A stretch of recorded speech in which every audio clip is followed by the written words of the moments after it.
Vamos a hablar sobre un tema que nos interesa a todos los consumidores, todos los que vamos a hacer las compras para armar el menú diario, semanal, quincenal de la casa.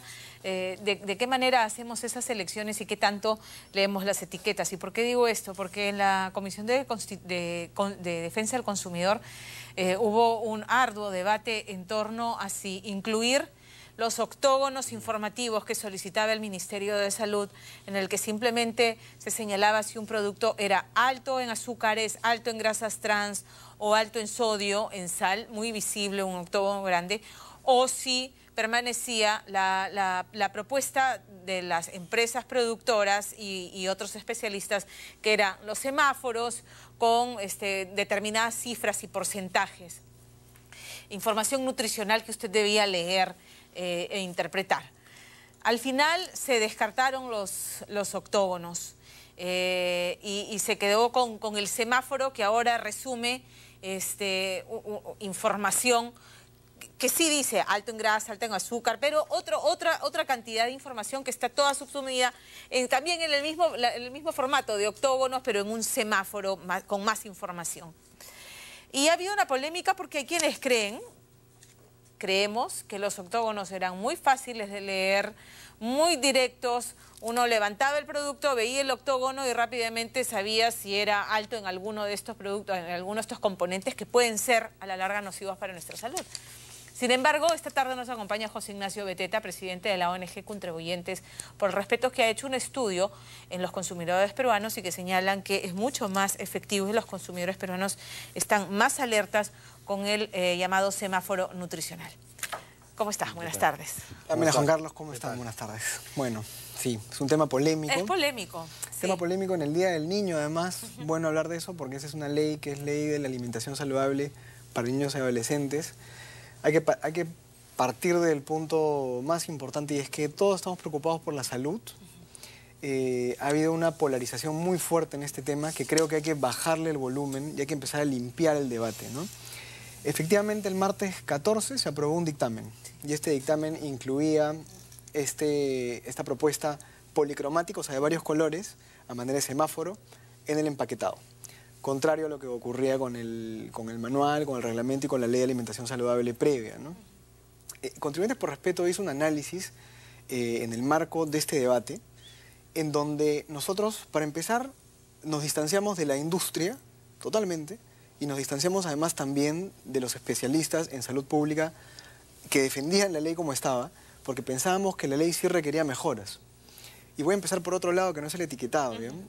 Esta ley no abarca la comida en restaurantes, la comida que consumimos sobre todo, y la mayoría de veces, los peruanos y los niños. Es decir, uno dirá, bueno, José Ignacio, pero es que esta comida es informal, no está mapeada, no está dentro. Sí, pero ahí es donde comen, ahí es donde comemos. Entonces tenemos una ley que se ha restringido, en este caso concreto, a los productos o alimentos empacados procesados, y la gran mayoría de peruanos come en restaurantes de comida rápida, ¿ya? O en carretillas o restaurantes. ¿En qué porcentaje? Estamos hablando de un porcentaje muy alto. El 60% de los peruanos come frecuentemente en este tipo de restaurantes, número uno. Número dos, de la dieta que nosotros consumimos, los alimentos procesados con las justas llega entre el 10 y el 15%. ¿Ya?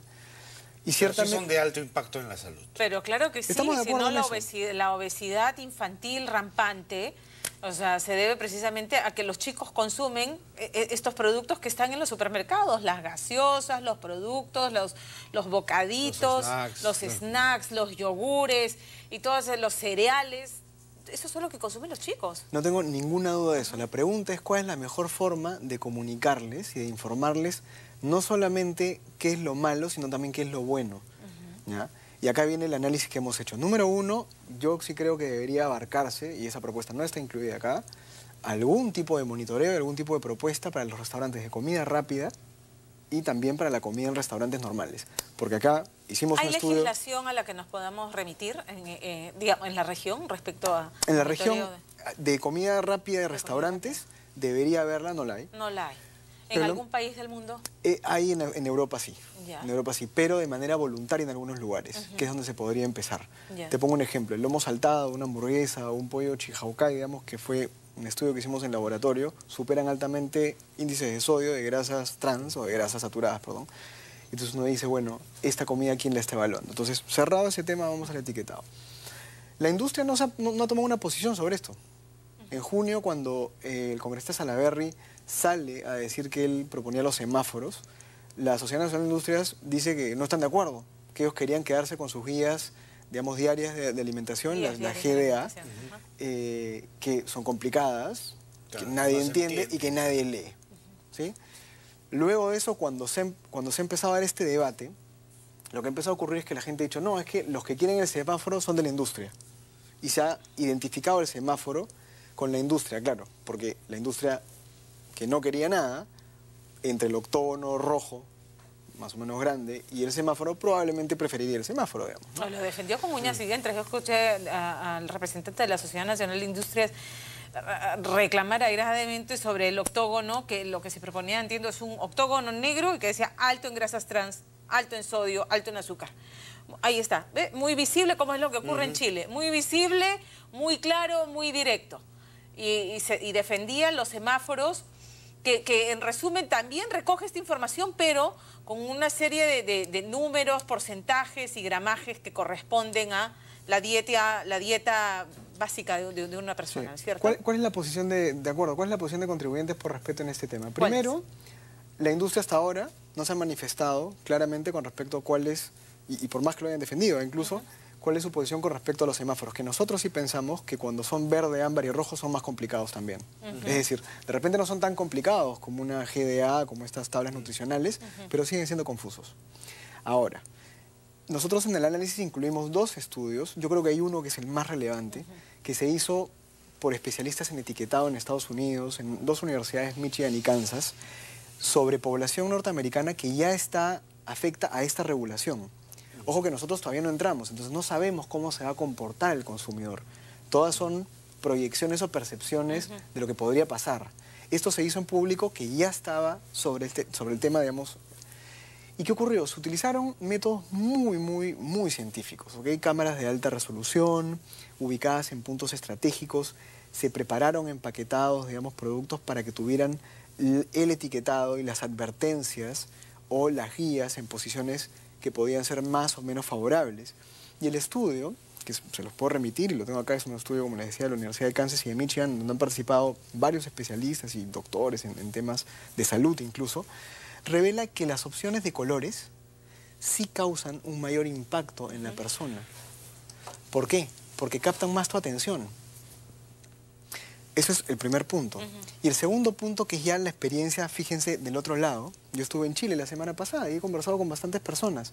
Y adultos consumidores me comentaban, y fíjense lo interesante de esto, que cuando se acercaban a los anaqueles, que en Chile ya tienen estos etiquetados, octógonos simples en negro.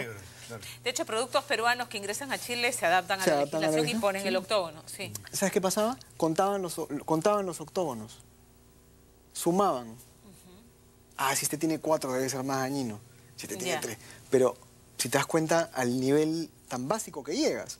Porque no necesariamente por tener 4, 3, 2 o 1 es que sea más dañino o menos. Solo que tenga exceso en uno de los componentes. Entonces ni siquiera se entendía bien. Y de hecho no hay ningún estudio, por más que algunos han planteado por algún tipo de análisis de percepción, no hay ningún estudio que demuestre en este momento, porque tiene muy poco tiempo de instalada este etiquetado, que el octógono simple de color, fíjate, no hay estudios científicos que evidencien que esto realmente está modificando una conducta. Y lo que estamos hablando de acá es de modificar conductas en donde hay muchas variables que funcionan, que son muy complejas. Por ejemplo, el tema de las porciones. Especialistas de salud pública. No, es que las porciones las ponen las empresas, dicen. Claro. ¿No? Sí, es cierto. Bueno, que las ponga pues el MINSA. Pero es cierto también que si yo consumo una botella de Sillao o un sachet de mayonesa o una caja de cereales, no me como la caja entera. Claro. Convengamos entonces que si vamos a informar o vamos a modificar conductas, tenemos que buscar la opción más técnica y más adecuada. No necesariamente esto significa que no se deba reducir, fíjense, el consumo de alimentos procesados. Yo también, yo tengo hijos para empezar, entonces yo los reduzco. Claro. Pero la idea es educar e informar dando la mayor cantidad de información y no solamente disuadir. O en todo caso, convengamos en que estamos disuadiendo, ¿no? No, ¿sabes qué? Esa es una ley para disuadir, y acá sí la industria que se queme, porque ya... Este estudio mide cuántas personas, cuántos consumidores realmente leen y entienden la información que aparece, porque en el etiquetado que se ha aprobado ya no aparecen porcentajes, pero aparecen gramos, ¿no? Entonces, ¿cómo se interpretan esos gramos? La gente realmente dice, entonces solamente debo comer tal cantidad de gramos y va a respetar esa cantidad para evitar... Significaría ir al súper con una tablilla interminable de ver... Una calculadora científica. O en tu casa, ¿no? O sea, voy a medir cuánto debo consumir para no excederme. ¿Realmente la gente, el consumidor promedio lo hace así? No sé. Lo que ocurre, Pamela y Juan Carlos, es que me van a disculpar, pero el consumidor promedio, por los estudios que hemos revisado, igual tampoco, entiendo, le hace caso a ese octógono simple en negro. Y te lo aseguro, es decir, hay estudios que evidencian que de los tipos y digamos, grupos etarios de consumidores, que lo hemos analizado nosotros, solamente cierto espacio, mujeres más o menos de cierta edad, de cierta posición económica, se preocupan por ese dato. Hombres adultos, niños, que además los niños no compran. Claro. No les interesa. Así le pongas el octógono simple, le pongas la tablet, no les interesa. El hombre mira lo que está en la lista y lo mete en la carretilla. Exacto. Y además, imagínate en el impacto visual. Si tú ves todo el anaquel lleno de rojos, lo único que vas a lograr es decir, bueno, otra vez, vamos a sumar los octógonos, ¿no es cierto? O sea, bastante precario y primario el razonamiento. O simplemente, bueno, como todo es rojo, igual lo voy a consumir. Ya estoy fregado, ¿no? Ahora, voy a comer Jaime Delgado estuvo acá la semana pasada hablando de este tema y nos decía que en Chile el efecto que tuvo la obligatoriedad de poner el octógono es que la industria empezó a ajustar sus fórmulas para producir sus... y acercarse a los índices en los que no tuvieran que ponerle el octógono.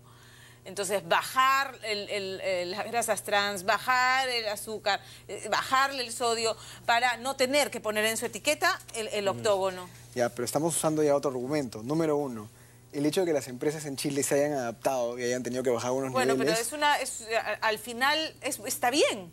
Sí, pero acá también lo tendrían que hacer, porque la ley les pediría que hagan eso igual. Y es más, imagínate que quitamos el ámbar.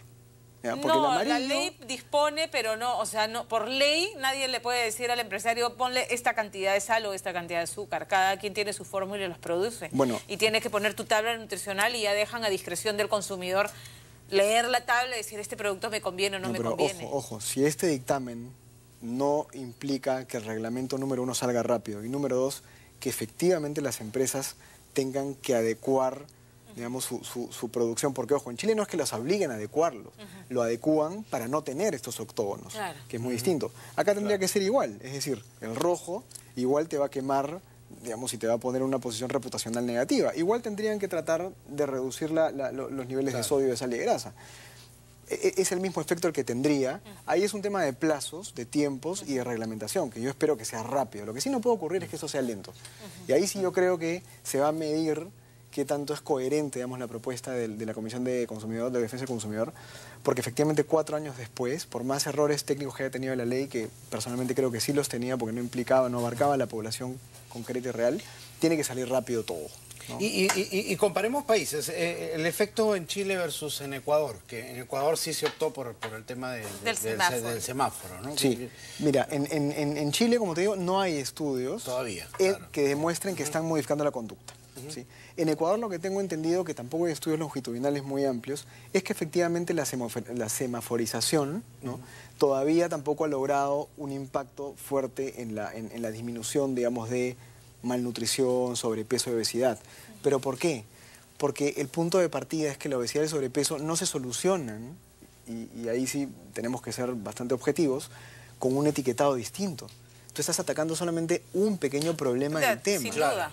Sin duda, ¿sí? claro, o sea, sí. Por eso es que la ley de alimentación saludable tiene prohibiciones de publicidad en colegios, prohibiciones también de estipendio y distribución en los kioscos de los colegios, claro. Y etcétera, etcétera, que creo que es mucho más fuerte incidir en sensibilización y en educación. Las costumbres alimenticias son culturales, pues, ¿no? Exactamente. No, y además yo creo que la sensibilización, la educación y las campañas positivas de no comas esto, come esto, o fíjate de comer cosas que sean saludables, es mucho más fuerte y mucho más impactante que este tipo de estudios.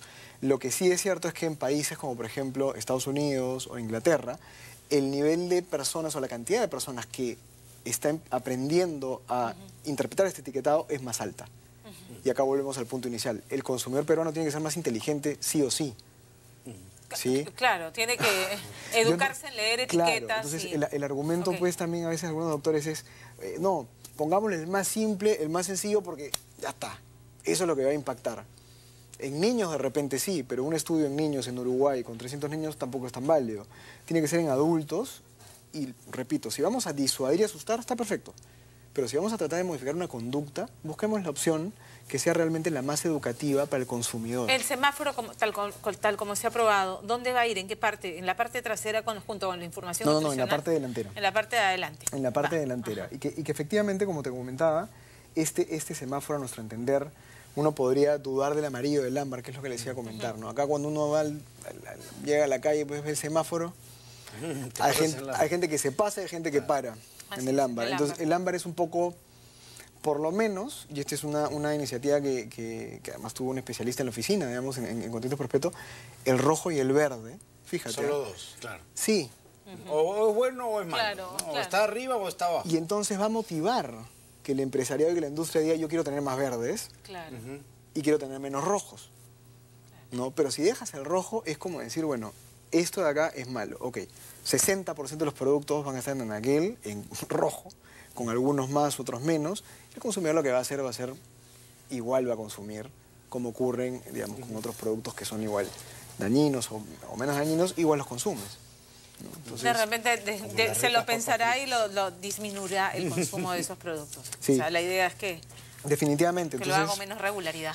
Sí, y bueno, hay otro estudio de la doctora Liliana Alvarado, que es de la Universidad del Pacífico, que es especialista en marketing, que también hizo un estudio, digamos, un poco más reducido que este que les mencionaba de Estados Unidos, pero también con pruebas y con ciertos niveles de mucho detalle en a dónde va la mirada, ¿no es cierto?, del consumidor. Y el otro tema muy interesante es el tipo de gesto que pone en el rostro. ¿Ya?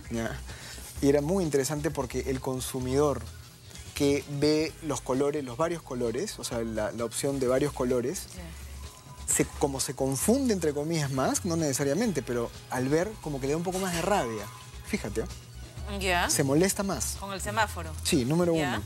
Lo cual no le convendría a la industria en cierto sentido, ¿no? Porque es como te ves el semáforo y te ves bombardeado de información. ¿Para qué me pones esto acá? Número uno. Pero el número dos es que le capta más la atención. En promedio, la cantidad de segundos que tú dedicas a ver algo que tiene varios colores es mayor que el tiempo que le dedicas a ver una opción de un solo color.